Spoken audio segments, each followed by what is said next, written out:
না পুরো বাংলাদেশ আপনার কথা ফ্যাসিবাদী রাস্তা না বন্ধ করছি আমরা ফ্যাসিবাদী রাস্তা না বন্ধ করছি না পুরো বাংলাদেশ ফ্যাসিবাদী রাস্তা না ফ্যাসিবাদী রাস্তা বন্ধ করতেছি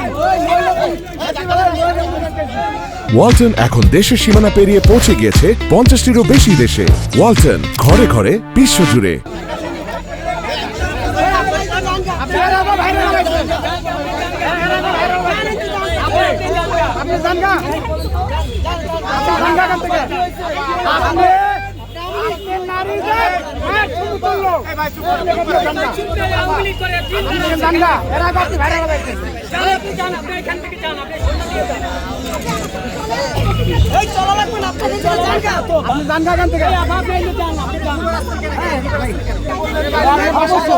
অবশ্যই আমার